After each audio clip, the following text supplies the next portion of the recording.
National crush Rashmika Mandanna సినిమాలతో దూసుకుపోతోంది. టాలీవుడ్, బాలీవుడ్ తర్వాత ఆమె దృష్టి ఇప్పుడు కొరియన్ సిరీస్లపై పడింది. డ్రామాల్లో నటించాలని కోరిక వెల్లడించిన రష్మిక కొన్ని షరతులు పెట్టింది. ఆమె ప్రస్తుత చిత్రాల వివరాలు ఈ కథనంలో. వరుస సినిమాలు, వరుస విజయాలతో రష్మిక మందన్న దూసుకుపోతోంది. ఆమె చేసిన ప్రతి సినిమా హిట్ అవ్వడంతో రష్మిక డిమాండ్ భారీగా పెరిగింది. అంతేకాదు ఏ హీరోయిన్ సాధించలేని క్రేజ్ రష్మిక మందన్న సాధించింది. National crush కామారిపోయింది. పుష్ప సినిమాతో ఆమెకు వరల్డ్ వైడ్గా గుర్తింపు వచ్చింది. పానిండియా వైడ్గా స్టార్డమ్ కూడా వచ్చింది. దాంతో రెమ్యూనరేషన్ కూడా భారీగానే డిమాండ్ చేస్తోందట రష్మిక మందన్న. ఇక టాలీవుడ్, బాలీవుడ్లలో వరుస సినిమాలు చేస్తూ వెళ్తోన్న ఈ బ్యూటీకి మరో ఫిల్మ్ ఇండస్ట్రీపై మనసు మళ్లింది. ఆమెకు కొరియన్ సినిమాలు చేయాలని ఆశ పుట్టింది. రష్మిక మందన్న తాజాగా కొరియన్ సినిమాలపై కామెంట్స్ చేశారు. డ్రామాలు అంటే తనకు ఎంతో ఇష్టమని ఆమె వెల్లడించారు.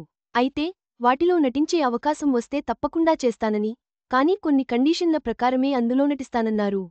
ఆ ప్రాజెక్ట్ తనకు పూర్తిగా నచ్చాలి. నచ్చితేనే నటిస్తానన్నారు రష్మిక మందన్న. ఓ జాతీయ మీడియా సంస్థతో రష్మిక మాట్లాడుతూ, డ్రామాలో నటించే అవకాశం వస్తే తప్పకుండా చేస్తాను. అది చాలా సరదాగా ఉంటుంది. అయితే వాళ్లు ఎలాంటి కథతో వస్తారన్న దానిపైనే అంతా ఆధారపడి ఉంటుంది. ఎందుకంటే తెరపై కనిపించే పాత్రల విషయంలో నేను చాలా జాగ్రత్తగా ఉంటాను అని అన్నారు. రష్మిక మాట్లాడుతూ, కరోనా వల్ల దేశమంతా లాక్డౌన్ చేసినప్పుడు నాకు చాలా సమయం దొరికింది. ఒక్కొక్క డ్రామాలో 16 ఎపిసోడ్లు ఉండటంతో వాటిని చూస్తూ సమయాన్ని గడిపాను. అప్పుడే వాటిపై నా ఇష్టం పెరిగింది అని రష్మిక మందన్న అన్నారు.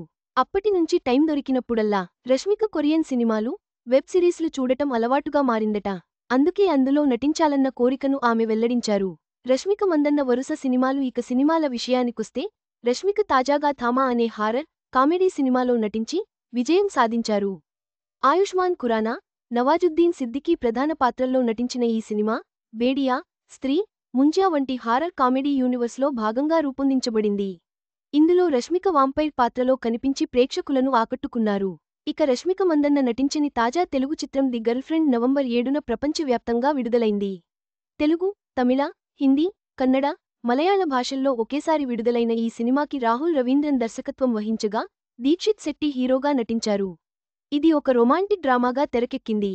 ప్రస్తుతం రష్మిక మందన్న 2 సినిమాలు రిలీజ్కు రెడీగా ఉన్నాయి. కాక్టెయిల్ 2, మైసా వంటి ప్రాజెక్టులతో ఆమె బిజీగా ఉంది. స్టార్ హీరోయిన్గా కమర్షియల్ సినిమాలు చేస్తూనే మరోవైపు విభిన్న జానర్లలో కొత్త పాత్రలను ప్రయత్నిస్తూ తన నటనా పరిధిని మరింత విస్తరించుకుంటుంది రష్మిక. ఇక టాలీవుడ్ స్టార్ హీరో విజయ్ దేవరకొండను త్వరలో పెళ్లాడబోతోంది నేషనల్ క్రష్.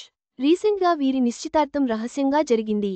పెళ్లిపై త్వరలో ప్రకటన వచ్చే అవకాశం ఉంది. కమిట్ అయిన సినిమాలు కంప్లీట్ చేసి ఈ స్టార్ జంట పెళ్లి చేసుకోబోతున్నట్టు సమాచారం. రష్మిక మందన్న కేవలం టాలీవుడ్, బాలీవుడ్లకు మాత్రమే పరిమితం కాకుండా అంతర్జాతీయ స్థాయిలో గుర్తింపు కోరుకుంటోందని స్పష్టమవుతోంది.